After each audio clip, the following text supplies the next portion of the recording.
কোনো ধারণার বাইরে ভাই, বুঝছেন? আমার মানে আমরা যে আসছি আমাদের লাইফ একবারে ধ্বংস করে দিছে। জঙ্গলের ভিতরে তার বসবাস করা যায় না, যায় এই কারণে ওখান থেকে চলে আসে। নিরুপায় হয়ে দেশের থেকে মায়ের স্বপ্ন ছিল একটু, সেই বিক্রি করে আইনা ভাই আমি দেশে চলে যাইতেছি। স্বপ্নের দেশ মালয়েশিয়া, গেলেই মিলবে কাজ, মুছবে দারিদ্রতা, ঘুচবে কষ্ট। এমন স্বপ্নে আসা বহু যুবক ফিরছেন চোখের পানি নিয়ে। সহায় সম্বল বিক্রির পাশাপাশি ঋণের বোঝা নিয়ে এখন নিঃস্ব বহু অবৈধ প্রবাসী। তালিকায় আছেন প্রবাসী বাংলাদেশিরাও। আর তাই এই মুহূর্তে দেশে ফেরাটাই একমাত্র প্রত্যাশা তাদের। চলতি বছরের জুনে বন্ধ হওয়া মালয়েশিয়ার শ্রমবাজারে প্রবেশ করেছেন 4,72,000-এরও বেশি বাংলাদেশি।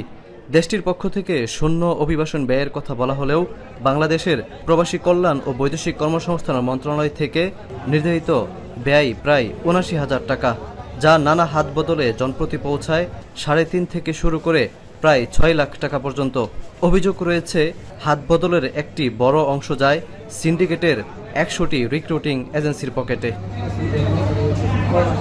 সাধারণ ক্ষমার আওতায় মালয়েশিয়ায় অবৈধ অভিবাসীদের জন্য চলমান প্রত্যাবাসন কর্মসূচির সুযোগে দেশে ফিরছেন অন্যান্য দেশের নাগরিকদের পাশাপাশি প্রবাসী বাংলাদেশিরাও, যা চলবে আগামী ডিসেম্বর পর্যন্ত।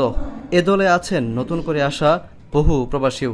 যথাযথ কাজ না পাওয়া, দীর্ঘদিনের বেকারত্ব সহ কর্মস্থলে শোষণ নির্যাতন থেকে বাঁচতে কোনো রকম জীবন নিয়ে দেশে ফিরছেন বলেও জানান তারা। দেশে ফেরার খরচ মেটাতে শেষ সম্বলটুকু বিক্রি করেছেন কেউ কেউ। ক্লিনারের কাজের কথা বলাই না, আমার কনস্ট্রাকশন একটা ফ্যাক্টরিতে কাজ দেওয়া হয়েছে, তো কাজটা খুবই হার্ড ভাই, মানে করার মতো না। আমি অনেক বোঝাইছি যে আমার দেশে অনেক দেনা করি আছে, কোনোভাবে দেশে যাওয়া সম্ভব না, অনেক চেষ্টা করছি মানানোর জন্য। যাওয়া আসা দিয়ে আমাদের 15 লাখ টাকা খরচ, দালালিক দিছি 10 লাখ টাকা। আমরা যে ঋণ করে আসছি প্রতি মাসে আমাদের লাভ দেওয়া লাগে। টোটালি আমার খরচা পড়ছে 6.5 লাখ টাকা। এখন ভাই বাড়িতে গেতেছি, আমার এমন অবস্থা নেই যে আমি মনে করেন যে টাকা দেনা করে জমিন ভেজা সুদ দিম, আমার বাড়িতে কিচ্ছু নাই।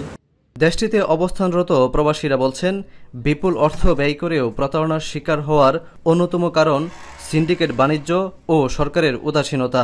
পাশাপাশি কর্মসংস্থান নিশ্চিত না করে কর্মীদের মালয়েশিয়ায় পাঠানোই তৈরি হয়েছে বড় ধরনের জটিলতা। তাদের কোম্পানিটা কর্মসংস্থান আছে কিনা, এই ওয়ার্কারগুলো থাকার ব্যবস্থা আছে কিনা, বেতন দেওয়ার ক্যাপাসিটি আছে কিনা, তাইলে মনে হয় সমস্যাটা হইতো না।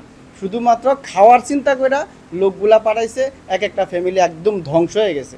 নতুন সরকার ব্যবস্থা যারা সরকারে আছে এবং ভবিষ্যতে যারা সরকারে আসবেন, তারা অবশ্যই শ্রমিক পাঠানোর ক্ষেত্রে একটা ভালো সুনির্দিষ্ট নীতিমালা তৈরি করে আমাদের বাংলাদেশের শ্রমিকদের স্বার্থ রক্ষা করে যেন নতুন চুক্তিপত্র হয় বা যে মেমোরেন্ডাম হয়। স্বপ্নভঙ্গের ক্ষত আর ঋণের বোঝা নিয়ে ফেরা প্রবাসীদের প্রত্যাশা, মালয়েশিয়ার শ্রমবাজার দুর্নীতিতে জড়িতদের আইনের আওতায় আনবে বাংলাদেশের অন্তর্বর্তী সরকার। শাহরিয়ার তারেক, এখন Malaysia. Colour expert, George sap এবং মাইল্ড অন হ্যান্ডস টেকনোলজি সমৃদ্ধ অরিক্স ক্রিস্টাল ওয়াশ, আপনার লন্ড্রি এক্সপার্ট।